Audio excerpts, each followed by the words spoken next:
तो कैसे हो सब लोग। आज का क्लास जो होगा ना हमारा, आज का क्लास जो होगा वो क्लास 10 के ज्योग्राफी बेस्ड होगा। क्लास 10 क्लास 10 के ज्योग्राफी के बेस्ड होगा, ठीक है। हम जो पढ़ रहे हैं, हमारी जो सीरीज चल रही है एनसीईआरटी की, उसमें ये अ, हम 6 to 9 तक हम कंप्लीट कर चुके हैं। जियोग्राफी को टोटल कंप्लीट कर चुके हैं। उसको प्लेलिस्ट उसका बना हुआ है एंड चैनल पे भी अपलोडेड है पूरा का पूरा। तो आप जाके बेसिकली पूरा बहुत अच्छे से समझाया गया 6 क्लास से 9 क्लास तक के ज्योग्राफी को आप अच्छे से समझ पाओगे। एक बार जाके ट्राई कर सकते हो आप, चैनल पे अपलोडेड है एंड प्लेलिस्ट में आप जाके एक बार देख सकते हो। आज से हम स्टार्ट करने जा रहे हैं क्लास 10 की ज्योग्राफी है ये, क्लास 10 की ज्योग्राफी है एंड चैप्टर 1 से हम स्टार्ट करते हैं, ठीक है। चैप्टर का नाम है संसाधन एवं विकास, ठीक है। इस चैप्टर में बेसिकली हम समझेंगे क्या, इसके 2-3 पॉइंट्स में इसको समझ लेते हैं। पहले कि हम इस पूरे चैप्टर में पढ़ेंगे क्या, एक सार की तरह हम उसको समझते हैं कि संसाधन, इस चैप्टर में पूरे में ना संसाधन के बारे में बेसिकली बहुत अच्छे से समझेंगे कि संसाधन क्या है। इसके पहले में भी अगर नहीं मिला हो तुम्हें तो 7th क्लास का तुम अगर पढ़ना, 7th क्लास की जो जियोग्राफी है उसमें संसाधन, वन्य जीव, प्राणी सारे अब पहले से ही एक बार समझा दिया जा चुका है। तो ये थोड़ा सा चैप्टर ना जल्दी से खींचना पड़ जाएगा। जल्दी से खींचना के अंदर बहुत सारी चीजें ऐसी इसमें आएंगी जो पढ़ा दिया गया पहले से, ठीक है। अगर तुम कंप्लीट नहीं किए हो तो पीछे अपलोडेड है, प्लेलिस्ट भी बना है, एक बार जाकर तुम उस पहले से कंप्लीट कर लो पहले वाले चैप्टर का, ठीक है। इसमें क्या है ना, इसमें संसाधन के बारे में हम जानेंगे। संसाधन कितने प्रकार के होते हैं, संसाधन क्या होता है, संसाधन के यूजेस क्या होते हैं, और संसाधनों के साथ साथ विकास के बारे में भी, उनके डेवलपमेंट के बारे में भी हम अच्छे से समझेंगे। पूरे चैप्टर में बहुत पेशेंस के साथ और आराम से समझेंगे, बहुत अच्छे से तुम्हें समझ में आएगा, ठीक है। क्लास के साथ बने रहना है बस, ठीक है। तुम्हें क्या करना है, तुम्हारा काम है कि पहले तो लाइक करना है वीडियो को एंड चैनल को सब्सक्राइब अगर नहीं किए हो तो चैनल को सब्सक्राइब करके बेल आइकन तुम ऑन कर दोगे। बस बस तुम्हारा इतना ही काम है, आगे के काम तो हम देख लेंगे, ठीक है। इसके बाद भी अगर तुम कुछ करना चाहते हो तो शॉर्ट नोट्स इसका क्रिएट कर लो, तुम बना लो, एक बार पढ़ के हम अच्छे से समझा देंगे। पॉइंटर इसमें हम मार्क कर लेंगे। इसके बाद तुम्हारा काम रहेगा कि तुम एक पेज लो एंड उस पर कंप्लीट करो अपना पॉइंटर, ठीक है। चलो तो हम स्टार्ट करते हैं फिर। देखो, हमारे पर्यावरण में उपलब्ध प्रत्येक वस्तु जो हमारी आवश्यकताओं को पूरा करने में प्रयुक्त की जा सकती है और जिसको बनाने के लिए प्रौद्योगिकी उपलब्ध है, जो आर्थिक रूप से संभाव्य हो गए या सांस्कृतिक रूप से मान्य है, संसाधन है, ठीक है। संसाधन क्या है, संसाधन वैसी चीज है, संसाधन जो पर्यावरण में उपलब्ध हो। पर्यावरण में उपलब्ध प्रत्येक वस्तु संसाधन है, एक तरह से तो ये समझो तुम, पर्यावरण में उपलब्ध प्रत्येक वस्तु क्या है, संसाधन है। अब पर्यावरण में जो उपलब्ध है ना, जितनी चीजें उपलब्ध हो जो हमारी आवश्यकताओं को पूरी तरह से प्रयुक्त मतलब पूरा करने में प्रयुक्त की जा सके, या इसके अलावा भी अगर हम देखें तो उसके मतलब बनाने के लिए प्रौद्योगिकी उपलब्ध हो, यानी टेक्नोलॉजी उपलब्ध हो उसको चेंजिंग करने के लिए, उसका मोटो, ठीक है। तो वो क्या है, वो संसाधन है। हमारे पर्यावरण में उपलब्ध वस्तुओं की रूपांतरण प्रक्रिया प्रकृति, प्रौद्योगिकी और संस्थाओं के पारस्परिक क्रियात्मक संबंध में निहित है, ठीक है। मानव प्रौद्योगिकी द्वारा प्रकृति के साथ क्रिया करते हैं और अपने आर्थिक विकास की गति को तेज करने के लिए संस्थाओं का निर्माण करते हैं। यहां तक समझ में आ रहा है। अब यहां से देखोगे तुम कि संसाधन मानवीय क्रियाओं का एक परिणाम है, मानवीय क्रियाओं का एक परिणाम के तौर पे संसाधन है। मानव स्वयं संसाधनों का एक महत्वपूर्ण हिस्सा है। मानव भी संसाधन के ही क्राइटेरिया में ऐड होता है। वैसे वे पर्यावरण में पाए जाने वाले पदार्थों को संसाधनों में परिवर्तित करते हैं तथा उन्हें प्रयोग में करते हैं, ठीक है। जो पर्यावरण में पाए जाते हैं पदार्थ, पदार्थ जो कोई भी संसाधन हो गया या कुछ भी हो गया, तो वो जब जो चीज पर्यावरण में हमारे एनवायरमेंट में पाए जाते हैं, जो उनको वो क्या करते हैं, मानव क्या करते हैं ना, हम लोग क्या करते हैं, उसको चेंज करके संसाधन में उसको परिवर्तित करते हैं। मुख्य रूप से उसको और भी संसाधन में उसको परिवर्तित करते हैं तथा संसाधन में ही उसको चेंज कर करके उसको परिवर्तित करके अपने प्रयोग में उसको लाते हैं, ठीक है। इन संसाधनों का वर्गीकरण निम्न प्रकार से किया जाता है। देखो, जैसे उत्पत्ति के आधार पर जैव और अजैव संसाधन हो गए। समाप्यता के आधार पर अगर हम देखें, समाप्यता के आधार पर नवीकरण योग्य और अनवीकरण योग्य, ठीक है। स्वामित्व के आधार पर अगर हम देखें तो व्यक्तिगत, सामुदायिक और राष्ट्रीय, अंतरराष्ट्रीय। विकास के स्तर के आधार पर अगर हम देखें तो संभावी, विकसित, भंडार और संचित कोष। अब यहाँ पे एक तुम्हें देख लो, ये पिक्टोग्राफ दे दिया एक तुम्हें, तुम अच्छे से जिसको समझ पाओ तुम। देखो, सब पहले संसाधन दो प्रकार का है, पहला तो प्राकृतिक, दूसरा मानवीय, ठीक है। एक तो प्राकृतिक संसाधन होते हैं जो प्रकृति द्वारा हमें दिया जाता है, एंड दूसरा मानवीय संसाधन होता है। क्या करता है वो, हमारे पर्यावरण में जो संसाधन मौजूद होते हैं उसमें टेक्नोलॉजी की हेल्प से और भी बाकी चीजों मतलब मानवीय बल की हेल्प से इन्हें परिवर्तित करके अपने प्रयोग में लाते हैं, यानी संसाधन को और भी एडवांस बनाते हैं, ठीक है। मानवीय जो संसाधन होते हैं ना, वो दो चीजों पर निर्भर करता है। पहला तो ये संरचना और संस्था पे, और दूसरा मात्रा एवं गुणवत्ता पे। जबकि प्राकृतिक जो संसाधन होते हैं ना, प्राकृतिक संसाधन दो प्रकार के बनते हैं, एक नवीकरणीय योग्य संसाधन और एक अनवीकरणीय योग्य बनाते हैं। नवीकरणीय योग्य जो होते हैं ना संसाधन, उसमें सतत अथवा प्रवाह, जैसे पवन हो गया, जल हो गया, ये सब। जबकि जैव जो होते हैं ना, प्राकृतिक, वनस्पति, वन्य जीव। अनवीकरणीय योग्य जो संसाधन होते हैं वो दो प्रकार के, पुनः चक्रीय जैसे धातु और अचक्रीय जैसे जीवाश्म ईंधन, ठीक है। अब आगे देखते हैं संसाधनों के प्रकार के बारे में। संसाधन कितने प्रकार के होते हैं, जैसे ऊपर हम समझे तो प्रकार में उनका डेफिनेशन एंड वो कैसे वर्क करते हैं, इन सारी चीजों के बारे में आप जानेंगे, ठीक है।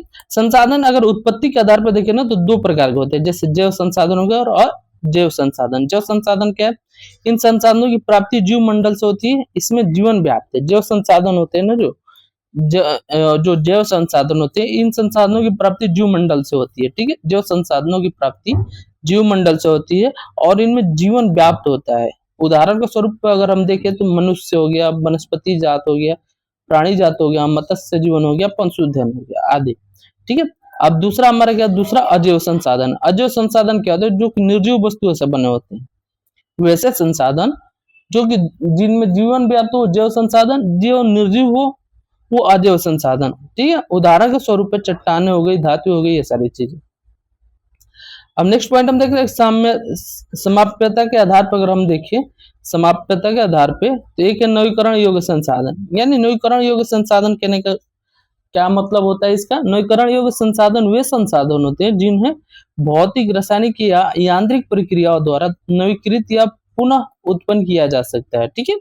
नवीकरण योग्य संसाधन वैसे संसाधन होते हैं कि जो एक बार ऐसे खत्म हो गए ना तो उसको हम पुनः से यूज में ला सकते हैं, या पुनः उपयोग में लाने के लिए उसको पुनः नवीकृत या पुनः उत्पन्न कर सकते हैं हम, चाहे वो फिजिकल, भौतिक या रासायनिक या यांत्रिक प्रक्रिया के द्वारा ही तय करना पड़े, ठीक है। तो वैसे संसाधन की क्या बोलते हैं, वैसे संसाधन को नवीकरण योग्य अथवा पुनः पूर्ति योग्य संसाधन कहा जाता है। उदाहरण के स्वरूप अगर देखें हम, उदाहरण स्वरूप तो सौर तथा पवन ऊर्जा, जल हो गया, वन हो गया, वन्य जीवन हो गया आदि। इन संसाधनों में सतत अथवा प्रवाह संसाधनों में विभाजित किया गया है। अनवीकरण योग्य संसाधन क्या है, अनवीकरण योग्य संसाधन जो है ना, इन संसाधनों का विकास एक लंबे भू वैज्ञानिक अंतराल में होता है, ठीक है। खनिज और जीवाश्म ईंधन इस प्रकार के संसाधनों के उदाहरण हैं। इसके बनने में लाखों वर्ष लग जाते हैं। इनमें से कुछ संसाधन जैसे धातु पुनः चक्रीय हैं और कुछ संसाधन जैसे जीवाश्म ईंधन अचक्रीय हैं, वो एक बार प्रयोग के साथ ही खत्म हो जाते हैं, ठीक है। ये अनवीकरणीय योग्य संसाधन कहलाते हैं। अब नेक्स्ट हमारा पॉइंटर है, ये है स्वामित्व के आधार पर। स्वामित्व के आधार पर एक तो व्यक्तिगत संसाधन आता है, एक समुदाय स्वामित्व वाले संसाधन आते हैं, फिर राष्ट्रीय संसाधन आता है, अंतरराष्ट्रीय संसाधन आता है, 4 प्रकार, ठीक है। स्वामित्व के आधार पर पहले तो व्यक्तिगत संसाधन। व्यक्तिगत संसाधन क्या होता है ना, व्यक्तिगत संसाधन पे निजी व्यक्तियों का स्वामित्व होता है, ठीक है। निजी व्यक्तियों का किसी का स्वामित्व होता है। जैसे बहुत से किसान जो होते हैं ना, इनके पास सरकार द्वारा आवंटित भूमि जैसे होती है, इसको ले सकते हो, जिसके बदले क्या करते हैं, सरकार को लगान चुकाते हैं, ठीक है। उदाहरण के स्वरूप अगर देखो, शहरों में लोग क्या भूखंड, घर या अन्य जायदाद के मालिक भी होते हैं। बाग, चारागाह, तालाब, कुओं का जल आदि संसाधनों के निजी स्वामित्व के कुछ उदाहरण के तौर पर इसे देखा जा रहा है, ठीक है। नेक्स्ट है समुदाय का स्वामित्व वाले संसाधन, यानी वैसे संसाधन जिसमें पूरे समुदाय का हक है। ठीक है, जैसे जैसे चारण भूमि हो गई, शमशान भूमि हो गई, तालाब हो गई, ये सारी। ठीक है, नेक्स्ट राष्ट्रीय संसाधन, यानी वैसे संसाधन जिसपे किसी एक राष्ट्र का हक हो, यानी ऐसा तुम समझ सकते हो कि वैसा कोई संसाधन जिसपे भारत का हक है। ठीक है, यानी तकनीकी तौर पर देश में जो पाए जाने वाले सारे संसाधन राष्ट्रीय हैं। ठीक है, देश की सरकार को कानूनी अधिकार को व्यक्तिगत संसाधनों को भी आम जनता के हित में अधिग्रहित कर सकती है। अब नेक्स्ट देखते हैं अंतर्राष्ट्रीय संसाधन। कुछ अंतर्राष्ट्रीय संस्थाएं संसाधनों को नियंत्रित करती हैं। तट रेखा से 200 समुद्री मील की दूरी, अपवर्जक आर्थिक क्षेत्र से परे खुले महासागरीय संसाधनों पर किसी देश का अधिकार नहीं है।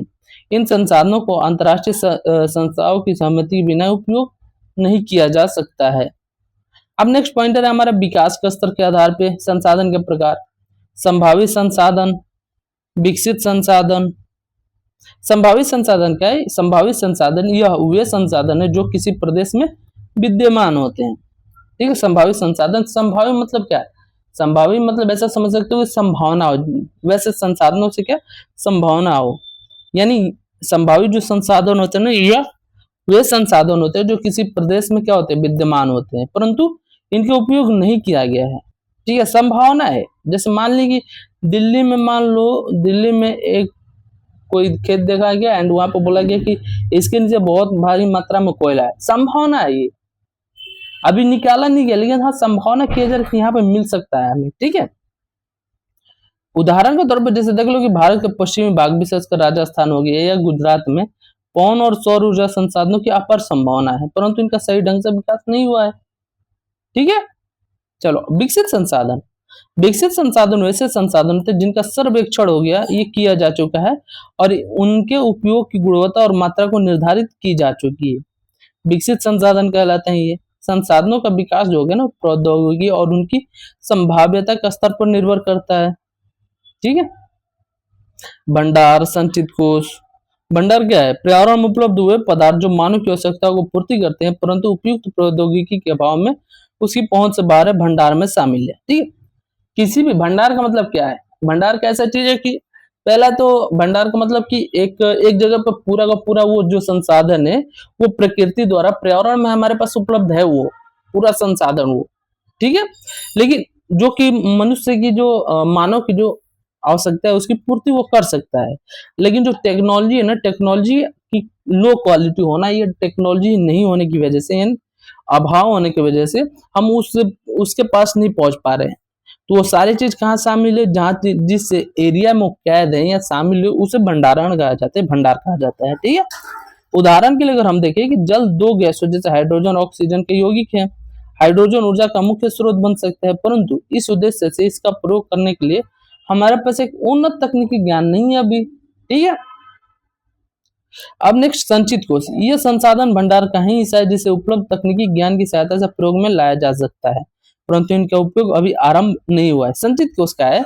संचित कोष का मतलब है कि संसाधन, ये जो है ना संसाधन भंडार का ही हिस्सा है। संचित कोष जो है मतलब उपलब्ध जो हमारे पास ज्ञान है, जो नॉलेज है एंड जो टेक्नोलॉजी है, उसके बेसिस पर हम इसका यूज कर सकते हैं। जो संसाधन ये है जो कि संचित कोष में वैसे तो इसका हम उपयोग कर सकते हैं, लेकिन इसका उपयोग हम आरंभ भी नहीं किया गया है। ठीक है, इसका उपयोग भविष्य में आवश्यकता पूर्ति के लिए किया जा सकता है वैसे।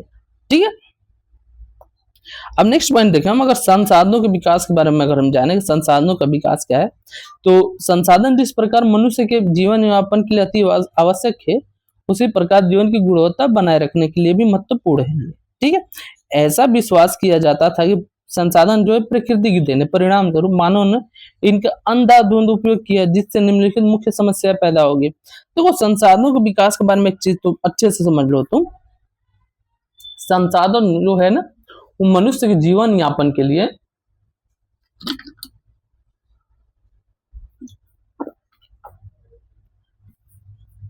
संसाधन जो है वो मनुष्य के जीवन यापन के लिए अति आवश्यक है, बहुत जरूरी है तथा वो उसी प्रकार जीवन की गुणवत्ता भी बनाए रखने के लिए महत्वपूर्ण है। एक तो ऐसा समझो कि ऐसा विश्वास भी किया जाता है ना कि पहले क्या होता था, अभी के मतलब सिनेरियो में ना देखते हो तुम, थोड़ा पहले के सिनेरियो में देखो, हल्का चेंजिंग में लोगों को लगता था ना कि संसाधन जो है ना वो प्रकृति की देन है, जितना भी यूज करो प्रकृति है दे रही है तो देती रहेगी, खत्म नहीं होगा। लेकिन करंट के सिनेरियो में अगर हम देखें, उसका हम क्या किए, अंधाधुंध दोहन करना शुरू कर दिए। तो करंट के सिनेरियो में अगर हम देखें तो समस्या पैदा हो रही है अब उसको लेके। जैसे कुछ व्यक्तियों के लालच व संसाधनों का क्या हो रहा है, हाथ से होते जा रहा है, खत्म होते जा रही है वो। दूसरा संसाधन जो है समाज में कुछ ही लोगों के हाथ में आ गए, जिससे समाज दो हिस्सों यानी संसाधन संपन्न हो संसाधनहीन, अर्थात अमीर और गरीब में बट गया। अब ऐसे सिनेरियो में क्या हुआ, कुछ लोगों के पास संसाधन बहुत मात्रा में हो गए, अब कुछ लोगों के पास संसाधन आए ही नहीं है।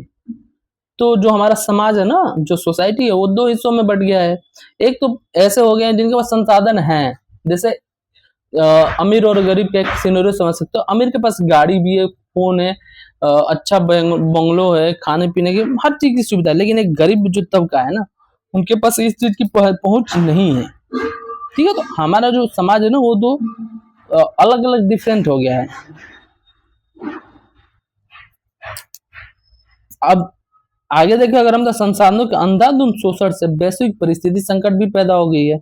जैसे अगर हम देखें तो भूमंडलीय तापमान, ओजोन परत अवक्षेप, पर्यावरण प्रदूषण, भूमि निम्नीकरण, ये सारी चीजें परिस्थितियां उत्पन्न हो रही है करंट सिनेरियो में, बस संसाधनों के अंधाधुंध शोषण के वजह से। अब देखिए, मानव जीवन के जो गुणवत्ता हो गई या विश्व शांति बनाए रखने के लिए संसाधनों का समाज में न्याय संगत बंटवारा आवश्यक हो गया है। यदि कुछ ही व्यक्तियों तथा देशों द्वारा संसाधनों का वर्तमान दौर जारी रहता है तो हमारी पृथ्वी की भविष्य खतरे में पड़ सकता है। इसलिए हर तरह के जीवन का अस्तित्व बनाए रखने के लिए संसाधनों के उपयोग की योजना बनाना अति आवश्यक है। सतत अस्तित्व सही अर्थ में सतत पोषणीय विकास का ही एक हिस्सा है। सतत पोषणीय विकास क्या होता है फिर?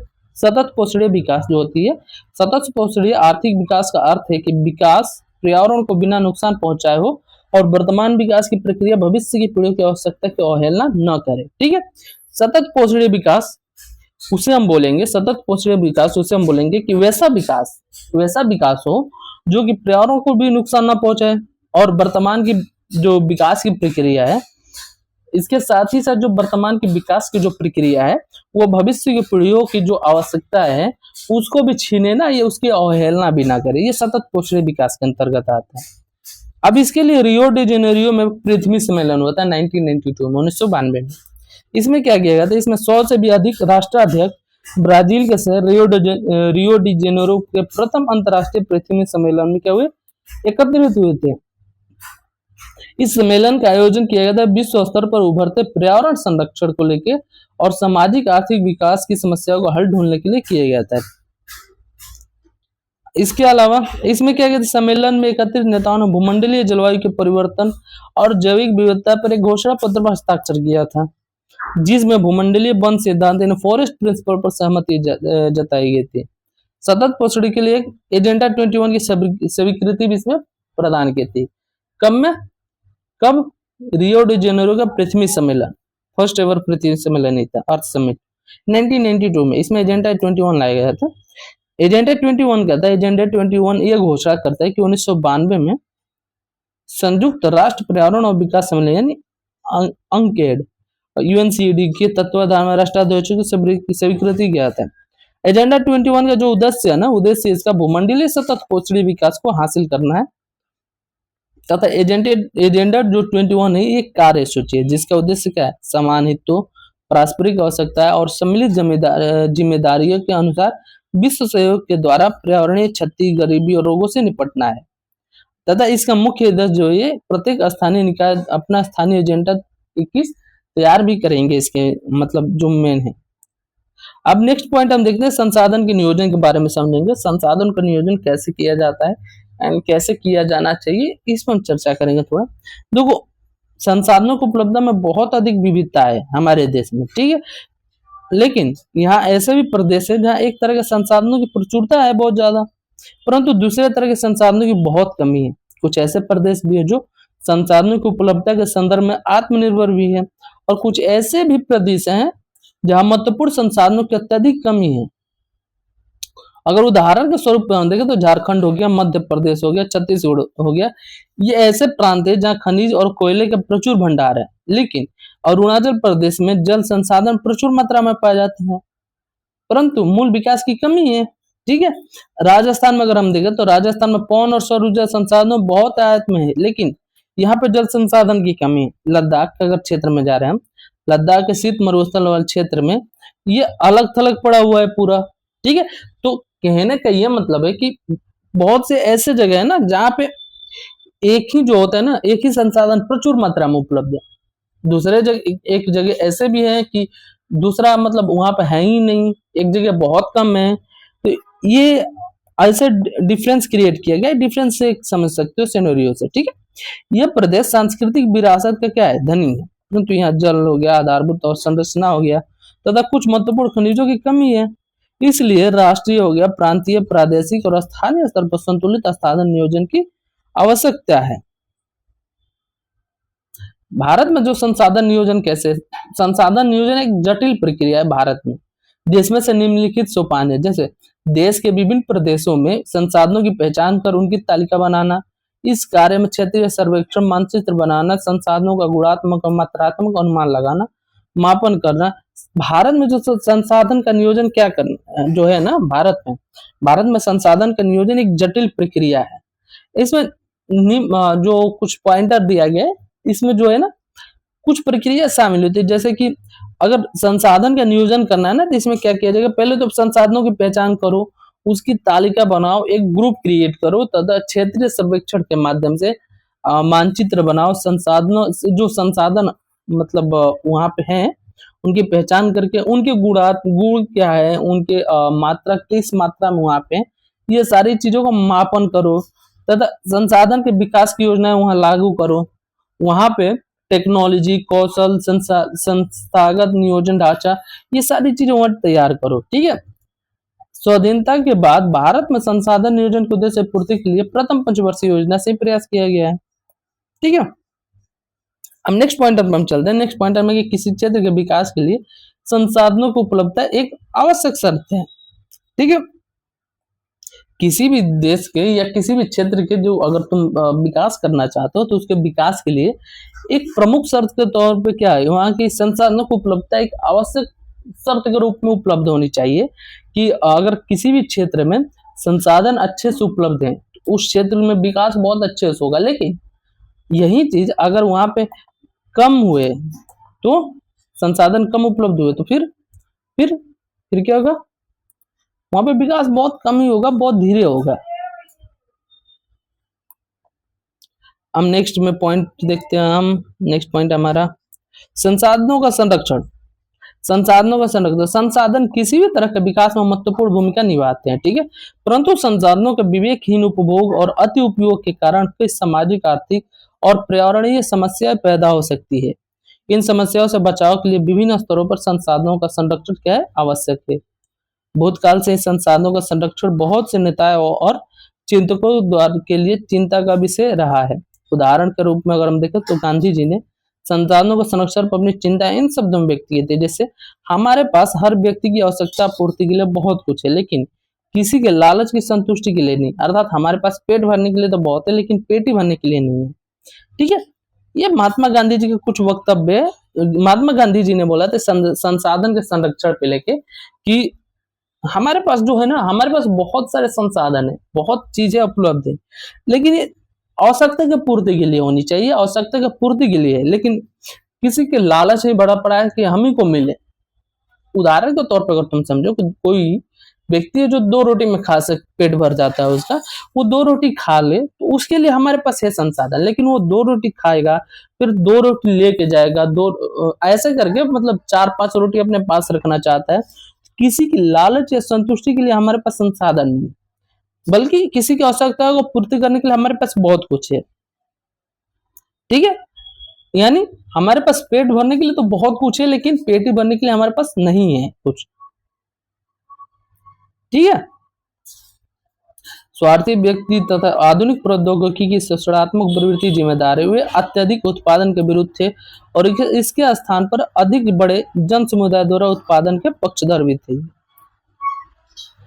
अब नेक्स्ट पॉइंटर अगर तुम देखो तो क्लब ऑफ रोम ने ये दिया संसाधन संरक्षण की वकालत 1968 में, और 1974 में सुमेसर नाम की पुस्तक small is beautiful, small is beautiful Schumacher द्वारा 1974 में लिखा गया था। इस पर गांधी जी के दर्शन की एक बार फिर से पुनरावृत्ति की है। 1987 में ब्रुंटलैंड आयोग रिपोर्ट द्वारा वैश्विक स्तर पर संसाधन को संरक्षण में मूलाधार योगदान किया गया। इस रिपोर्ट में सतत पोषणीय विकास की संकल्पना प्रस्तुत की और संसाधन संरक्षण की वकालत की। ठीक है, ये रिपोर्ट बाद में हमारा साझा भविष्य यानी और कॉमन फ्यूचर शीर्षक से पुस्तक के रूप में प्रकाशित हुई तथा ब्राजील में 1992 में आयोजित पृथ्वी सम्मेलन द्वारा इसका महत्वपूर्ण योगदान इसमें दिया। नेक्स्ट हमारा भू संसाधन। भू संसाधन से कैसा मतलब, भू मतलब भूमि, वैसे संसाधन जो भूमि से हमें प्राप्त हो। एक तरह से भूमि भी तो संसाधन ही है, यानी हम जो भूमि पर रहते हैं ना वो अनेक आर्थिक क्रियाकलापों करते हैं तथा हम विभिन्न रूपों में इसका उपयोग करते हैं। भूमि भी एक महत्वपूर्ण प्राकृतिक संसाधन हमारे लिए, जैसे क्या, भूमि से प्राकृतिक वनस्पति हो गई या वन्य जीवन हो गया, मानव जीवन हो गया, आर्थिक क्रिया हो गया, परिवहन, संचार व्यवस्था भूमि पर ही तो आधारित ही है। लेकिन भूमि जो है ना एक सीमित संसाधन है, इसलिए उपलब्ध भूमि का विभिन्न उद्देश्यों के लिए उपयोग सावधानी और योजनाबद्ध तरीके से किया जाना चाहिए। ठीक है, भारत की जो भूमि है ना वो विभिन्न प्रकार के अलग अलग खंड में विभक्त है, जैसे पर्वत हो गया, पठार हो गया, मैदान हो गया, द्वीप हो गया, ये सब। यहाँ के लगभग जो 43% भू क्षेत्र है ना वो मैदान है और कृषि और उद्योग के विकास के लिए सुविधाजनक है, जबकि पर्वत है ना ये पूरे भू क्षेत्र का लगभग 30% भाग पर विस्तृत है, यानी टोटल कितना हो गया 73, और लास्ट का जो 27% हिस्सा है ना पहाड़ी पठारी क्षेत्र है। और इस क्षेत्र में क्या खनिज, जीवाश्म ईंधन या वनों का भी अपार संचय कोष देखने को मिलता है हमें। अब भूपयोग का भूमि का उपयोग किस किस चीजों में करते हैं हम, पहले तो वन है, ठीक है। दूसरा कृषि के लिए अनुपलब्ध भूमि, पहले तो बंजर तथा कृषि अयोग्य भूमि जो है। दूसरा गैर कृषि प्रयोजनों में लगाई गई भूमि जैसे इमारत, सड़क, उद्योग, ये सारी चीजों में। भू संसाधन का उपयोग ऐसे कर रहे हैं। बाकी तो कृषि में जो भूमि का उपयोग हम कृषि के लिए कर रहे हैं तो वो अलग हो गया ना, उससे तो हम कुछ ना कुछ यूज कर रहे हैं ना उस संसाधन का, उससे कोई ना कोई संसाधन हम क्रिएट कर रहे हैं। लेकिन कुछ संसाधन ऐसे हैं जैसा बंजर हो गया, कृषि अयोग्य भूमि होगी जिसका हम यूज नहीं कर रहे हैं, तो इसके उपयोग करने के हो गया, या गैर कृषि प्रयोजन में लगाई हुई भूमि यानी या इमारत होगी, सड़क हो गया, उद्योग हो गया। तीसरा प्रतिभूमि के अतिरिक्त अन्य कृषि अयोग्य भूमि जैसे अस्थायी चारागाह या अन्य गोचर भूमि देख लो, या विविध वृक्षों या वृक्ष फसलों तथा उपवनों के अधीन भूमि जो है उसको देख सकते हो तुम, जो शुद्ध बोए गए क्षेत्र में शामिल नहीं होती। कृषि योग्य बंजर भूमि जहाँ 5 से अधिक वर्षों से खेती न की गई हो। चौथा नंबर में अगर देखो तुम प्रतिभूमि यानी वर्तमान प्रति, जहाँ एक कृषि वर्ष या उससे कम समय में खेती न की गई हो। ठीक है, वर्तमान प्रतिभूमि के अतिरिक्त अन्य प्रतिभूमि या पुरातन प्रति जहां 1 से 5 वर्ष से खेती न की गई हो। 5वें नंबर पर अगर हम देखना चाहें तो देखेंगे कि शुद्ध यानी निवल बोया गया क्षेत्र जो है, एक कृषि वर्ष में एक बार से अधिक बोए गए क्षेत्र को शुद्ध निवल बोए गए क्षेत्र में जोड़ दिया जाए तो वो सफल कृषि क्षेत्र कहलाता है। ठीक है, यानी कहने के इसका मतलब है कि एक कृषि क्षेत्र है जो कि वर्ष में एक बार से अधिक वहां पर बोए गए क्षेत्र को शुद्ध बोए गए क्षेत्र से जोड़ दिया जाए तो वो सकल कृषि हो जाए, सकल कृषि क्षेत्र कहलाता है। ठीक है, भारत में भूमि उपयोग का प्रारूप क्या है? भू उपयोग को निर्धारित करने वाले तत्वों में भौतिक कारक हैं जैसे भू आकृति, जलवायु, मृदा के प्रकार तथा मानवीय कारक जैसे जनसंख्या, घनत्व, प्रौद्योगिकी क्षमता, संस्कृति, परंपरा इत्यादि इसमें शामिल होती है। भारत का जो कुल भौगोलिक क्षेत्रफल वो 32.8 लाख वर्ग किलोमीटर है, लेकिन इसका जो 93% भाग है ना वही भू उपयोग के आंकड़े उपलब्ध कराता है। ठीक है, क्योंकि अगर हम देखें ना तो पूर्वोत्तर का जो प्रांत है ना, असम को छोड़ के अन्य प्रांतों में जो सूचित क्षेत्रों के बारे में हमें जानकारी उपलब्ध नहीं है, अभी उसकी जानकारी उपलब्ध नहीं है। बाकी हम इसके बाद कृषि और ऋषि के बारे में थोड़ा सा हम समझेंगे, ज्यादा नहीं है वैसे, तुम लोग के जैसे मैं हम भी तो स्टूडेंट ही हैं तो थोड़ा सा होता है ये से। चलो ये देखो,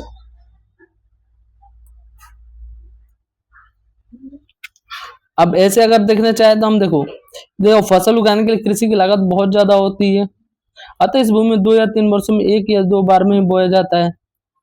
अब आगे देखो, भारत में जो कुल सूचित क्षेत्र में उसका लगभग 54% हिस्से पर ही खेती की जाती है। बाकी का जो 46% है वो या तो वनों में, वन का क्षेत्र, ये सारी चीजें उसमें उपलब्ध है। बंजर भूमि, कृषि जिस पर हम नहीं कर सकते, वैसे वैसे भूमि जहाँ पे इमारत हो, ये सारी उसी के अंदर अंतर्गत आ जाते हैं। ठीक है,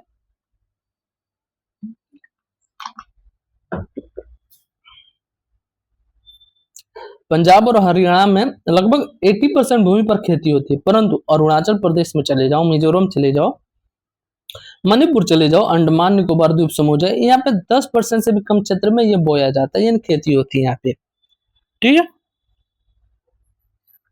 हमारे देश में जो राष्ट्रीय वन नीति 1952 निर्धारित किया गया, इसके अंतर्गत वनों के अंतर्गत 33% भौगोलिक क्षेत्र वांछित है, जिसकी तुलना में वन के अंतर्गत क्षेत्र काफी कम है।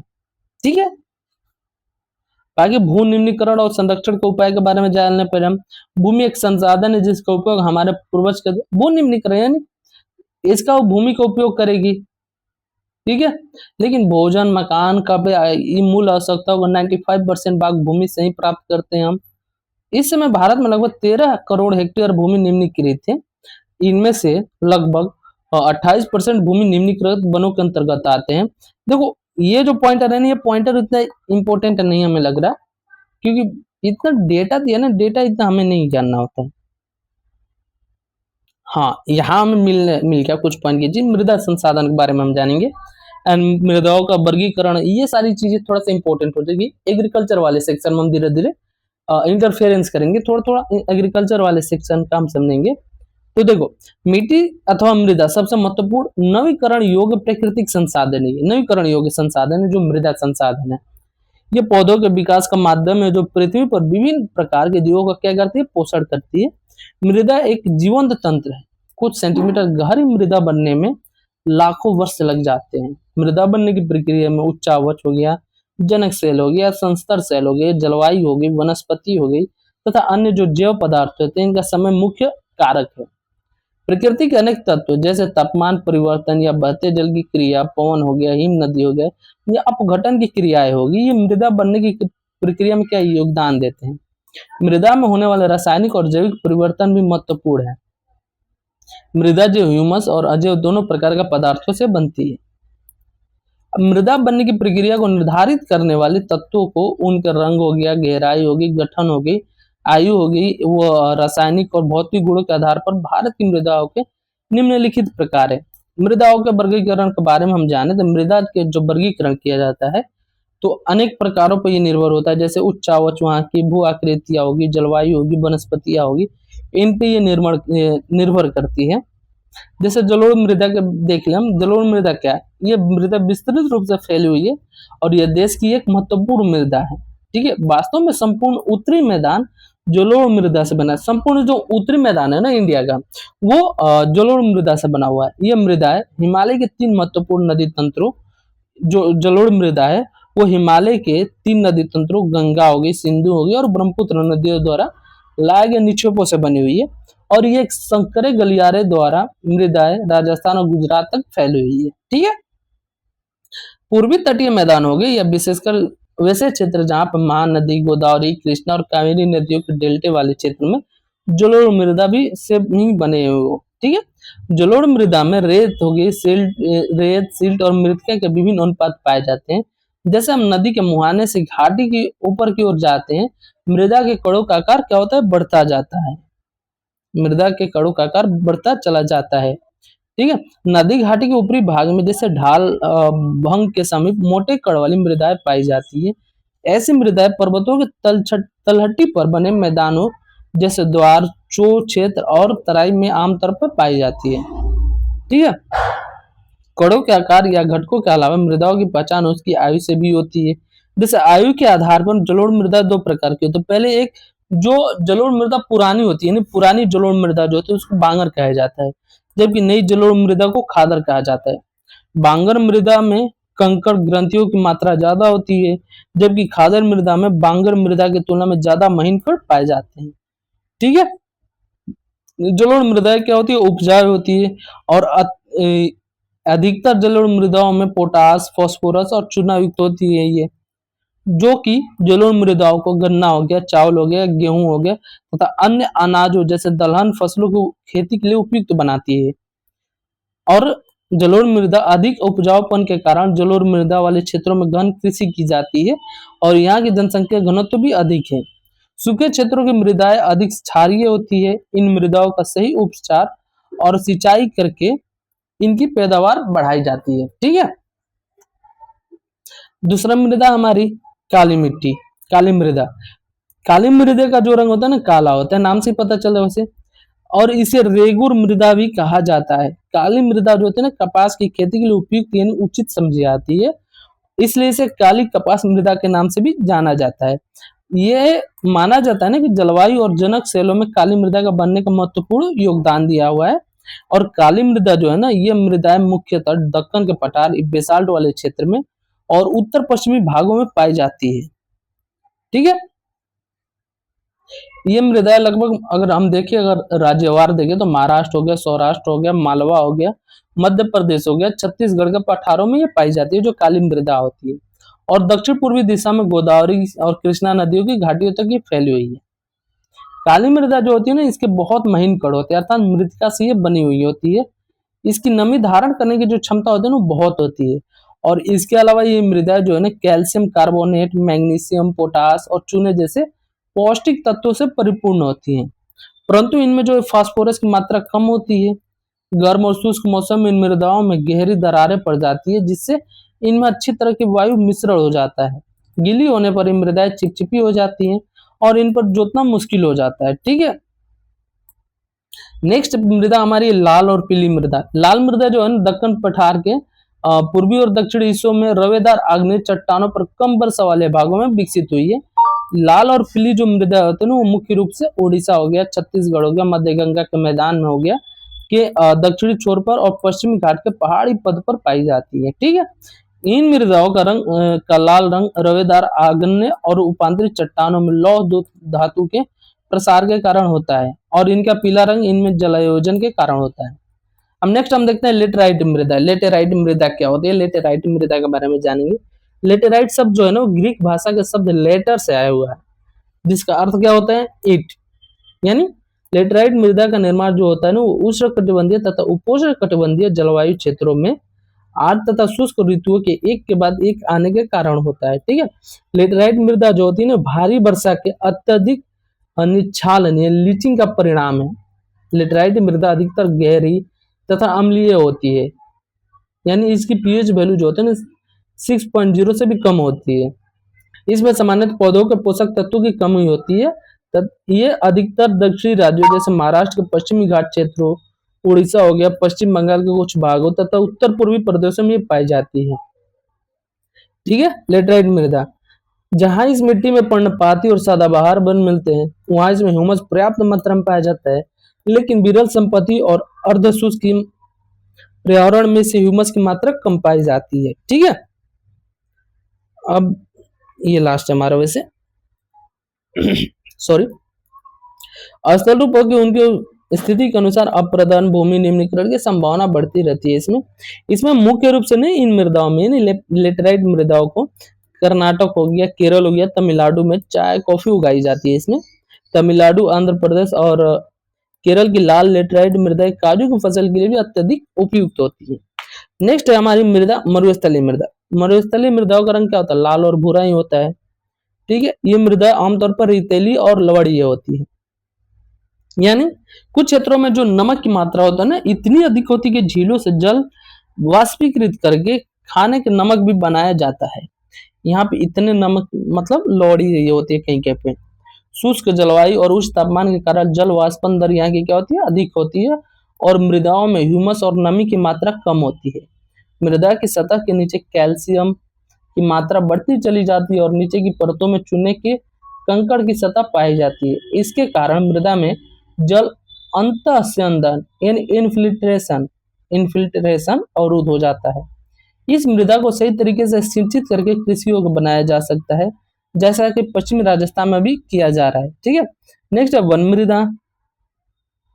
ये मृदा अधिकतर पहाड़ी और पर्वतीय क्षेत्रों में पाई जाती है, जहां पे पर्याप्त वर्षा वन उपलब्ध होते हैं। इन मृदाओं के गठन में पर्वतीय पर्यावरण के अनुसार बदलाव आता रहता है तथा वनीय मृदा जो होता है ना, वन मृदा, ये नदी घाटियों में मृदाएं दोमट और सील्टदार होती हैं, परंतु ऊपरी ढालों पर इनका गठन जो होते हैं ना, मोटे कड़ों का होता है। हिमालय के हिमाच्छादित क्षेत्रों में इन मृदाओं का बहुत अप्रदन होता है और ये अधिक यानी एसिडिक तथा ह्यूमस रहित होती है। नदी घाटियों के निचले क्षेत्रों में विशेषकर नदी सोपानों और जलोढ़ पंखों आदि में मृदाएं उपजाऊ होती है। नेक्स्ट हम देखें तो मृदा अपरदन और संरक्षण के बारे में। मृदा के कटाव और उसको बहाव की प्रक्रिया को मृदा का अपरदन कहा जाता है। अब इसके संरक्षण के बारे में हम जानना चाहिए।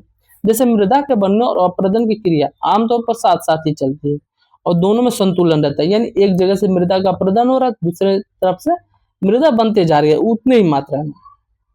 लेकिन जो मानवीय क्रिया है ना, जैसे वनोन्मूलन या पशुचारण, निर्माण, खनन इत्यादि से कई बार ये संतुलन क्या हो जाता है, भंग हो जाता है तथा प्राकृतिक तत्व जैसे पवन, हिम, नदी, जल मृदा अपरदन हो कहते हैं। ठीक है, जिससे क्या होगा, अपरदन की मात्रा बढ़ते जाती है और निर्माण की मात्रा कम होने लगती है। बहता जल मृतिका युक्त तुम को काटते हुए गहरी वाहिकाएं बनाते हैं जिसे अवनलिकाएं कहते हैं।